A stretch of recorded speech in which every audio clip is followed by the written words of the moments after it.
Hi, everybody, and welcome back to Chee-Tash. My name is Chris, and today we're going to be continuing along with Look Out on Parenting here, a book by my friend Ted Moss III, Survival Guide for the Single Parent. Today we are starting on part 2, which is Getting Through the Day.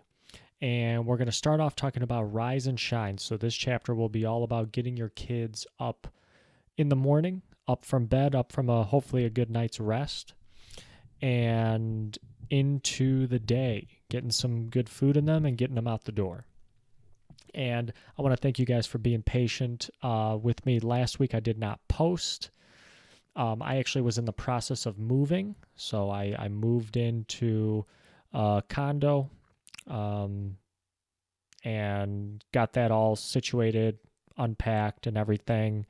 Really, truly blessed to live in a place like this. So I had a little bit of time off, but we are back at it this week.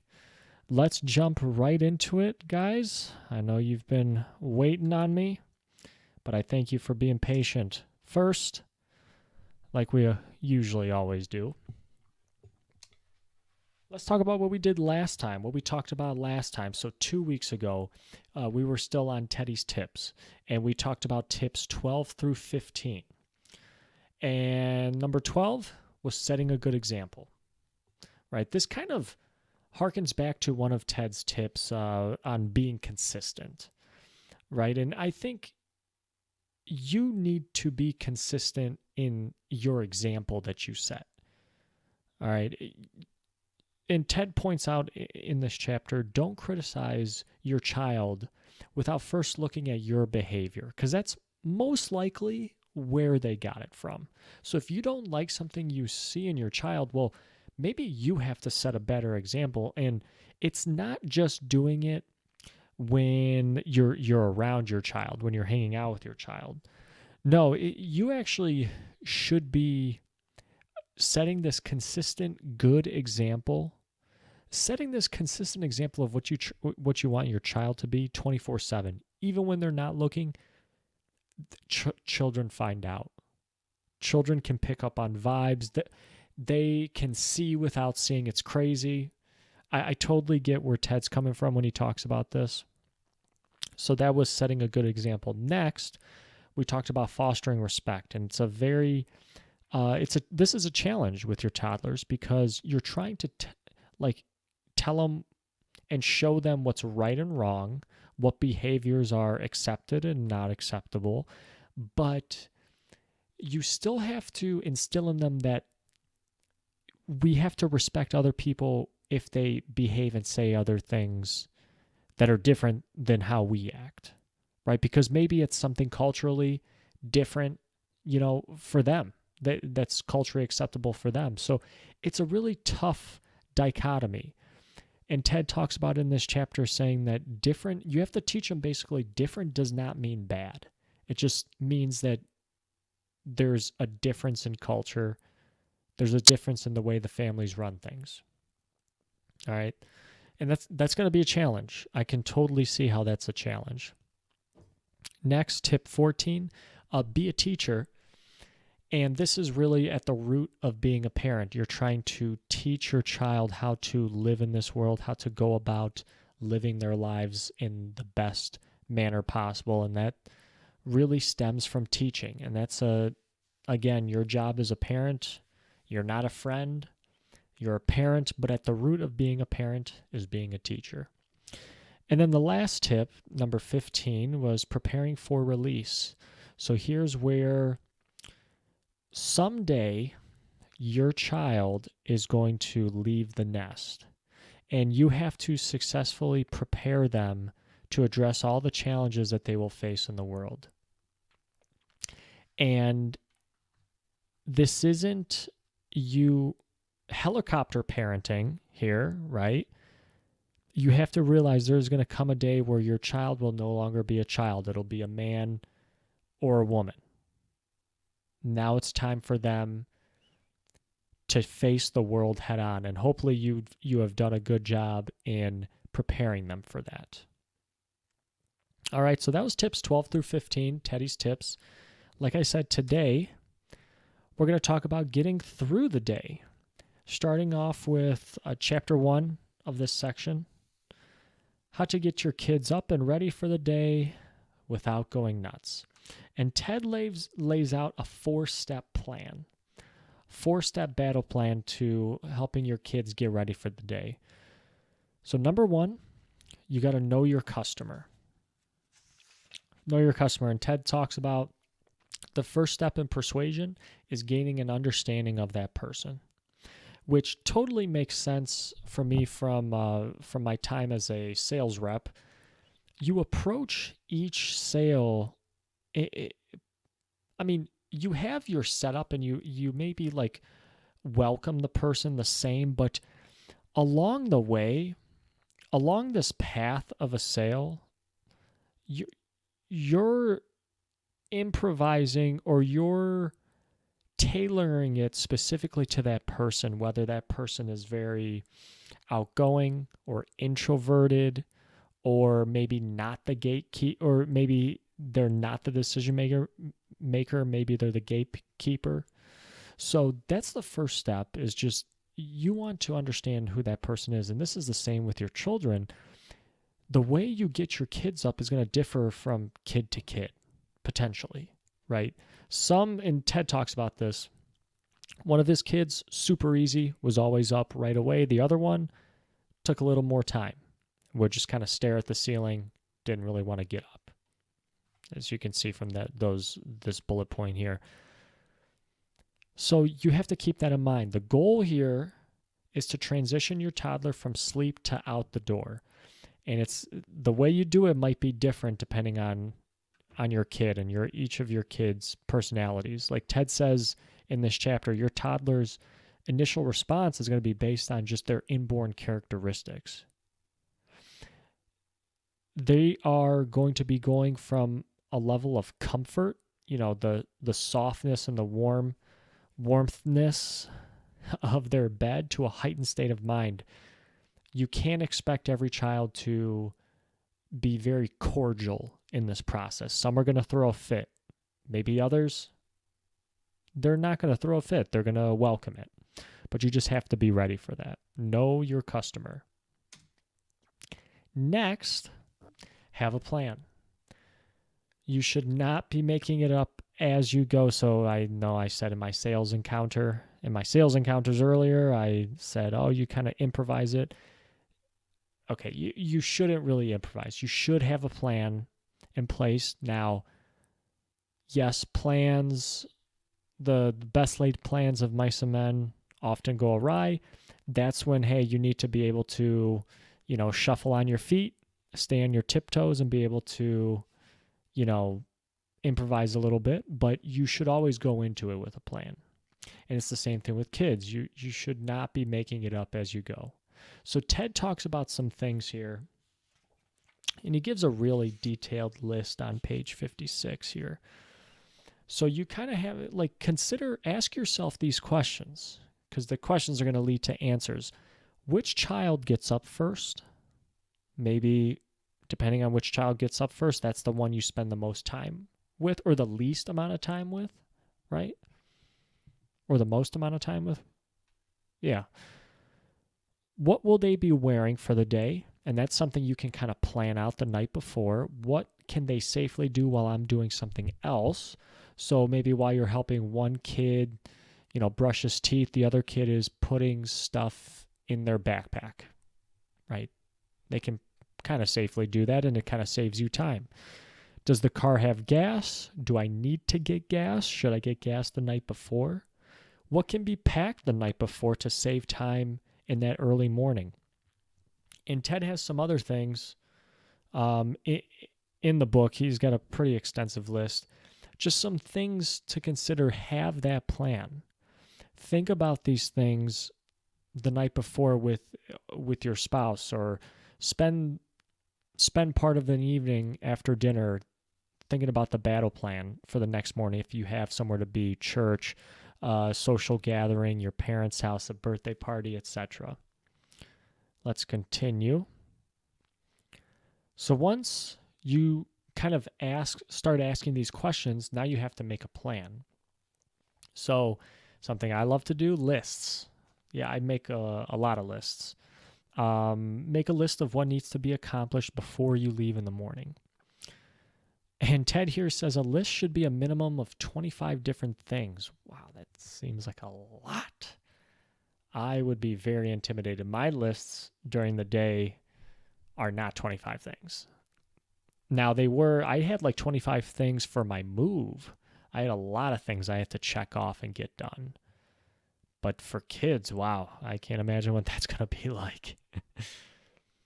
But I guess what Ted here is saying, don't be afraid of being too detailed. And I think what he's saying here is detail is actually better, because you don't want to have a very basic list and then all of a sudden you're cutting corners and you miss things. So be as detailed as possible. And once you have that list, just all these things that need to be accomplished, divide them into 3 categories. So it's basically like these 3 categories are timelines or points in time. What can be done the night before? What can be done in the morning before the kids wake up? And what can be done after the kids wake up? Now, keep in mind, things that can be done after the kids wake up, probably not going to be a lot of stuff. And you're not going to have as much time after the kids wake up, because you're probably running into a buzzsaw of kids who are very unhappy they had to wake up early, very unhappy they have to leave, and they don't want to go to the place that you are trying to get them to go to. So delegate as much of the tasks on this list to the first 2 things, the night before or the morning before the kids wake up. And also see which tasks can be done at the same time. So again, what can be done? What can the kid do by himself while you're doing something else, safely by himself? Or can you double up, kill 2 birds with 1 stone? Like let's say you're making breakfast. You don't make, if you have multiple kids here, right? 2 or 3 kids, you're not making them all different things. You're making all one thing to save time. And now you've accomplished feeding all your kids all in one meal, all by making one meal and not like 3 separate meals. You're not a restaurant here. And we're going to talk about that, I believe, in the next point here, in the next slide. Celebrate your plan with a spouse, friend, or yourself. Yeah, you got to toot your own horn sometimes. You got to celebrate the small things. Always. I totally get that, and I forget to do that in my non-kid related life. Oops. But yeah, congrats. You got a plan in place. That's a good first step. Now you just got to execute it. But don't be afraid to adapt your plan and change it as things move forward. So maybe that one thing that you did the night before or after your kids woke up, well, maybe now you're going to move it to the night before.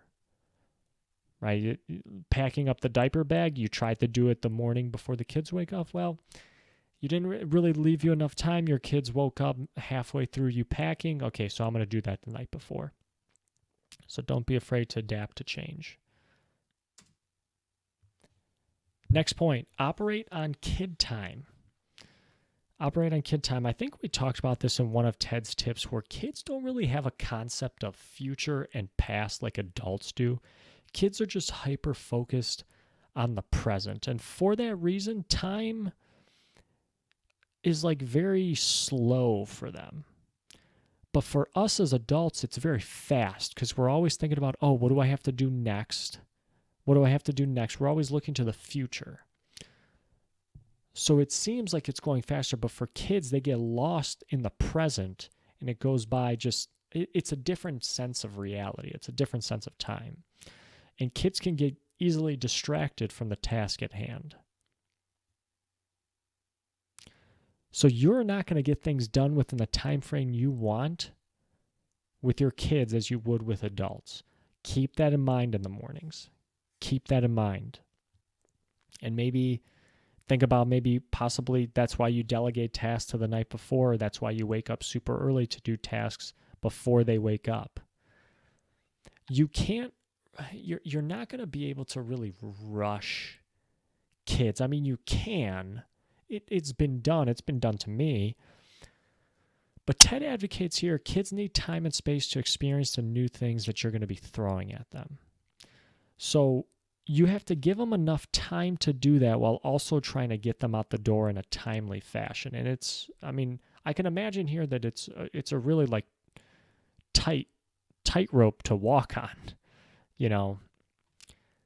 So just operate on their time a little bit. They're not wasting their time. They're just living every moment of it because they have no concept of, hey, we have to be at this place at a certain time. They have no obligations like that. So just keep them in mind as you're getting your kids ready in the morning.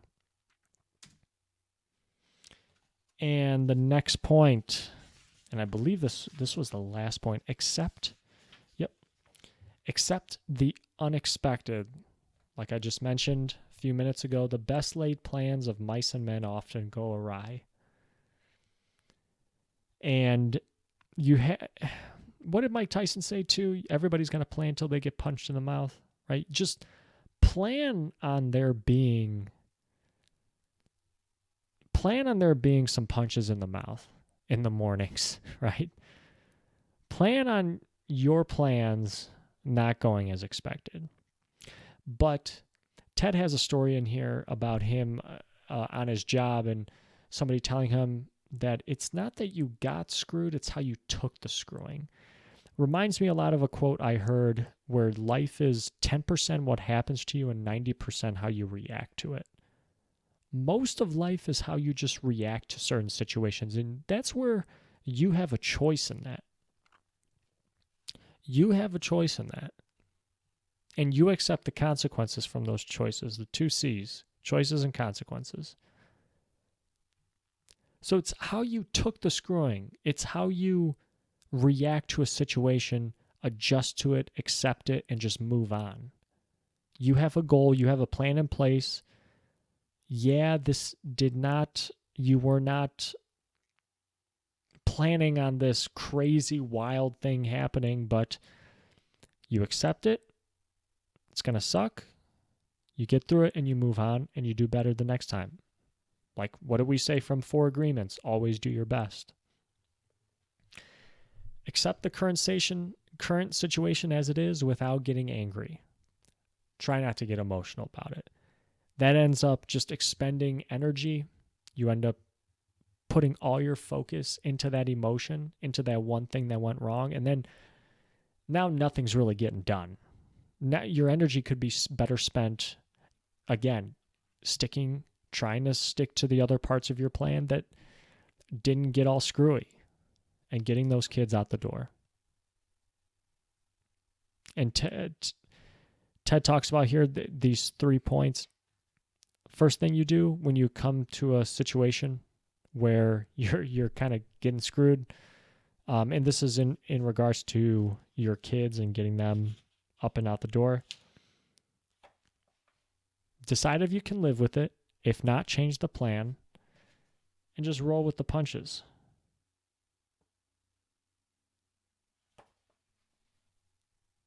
Right?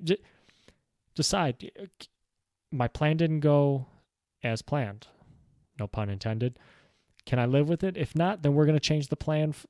Maybe we can't do it today, but at least we're going to have this for next time we got to get out the door. And just roll with the punches. Accept it. That's life. That's life. Life doesn't go the way we want it to, but we just keep rolling when we try to do better the next time. Again, always do your best. And with that, guys, that was our last slide. All right. Thank you so much if you listened to the end of it. And even if you didn't listen to the end of it, thank you so much for checking out this video. Next time, we're going to talk about Chapter 2, Soups On. So how to get some decent food into your kids for breakfast. This is going to be the chapter where we talk about how a parent you shouldn't be a chef. You have to we're going to talk about giving kids limited choices at breakfast time. All right, because you don't want to be scrambling around making all kinds of different meals for your kids. Have it prepared, and we'll talk about this next time. I'll just leave it at that. We'll talk about it in the next video. Again, thank you guys for being patient while I was on my move. We're going to continue on with the JavaScript book as well. So I'm going to try to have a video on that out this weekend, going over chapter 2 from that. And that's it, guys. Thank you so much for listening again. Please like and subscribe. My name is Chris. This has been Chee-Tash. Take care.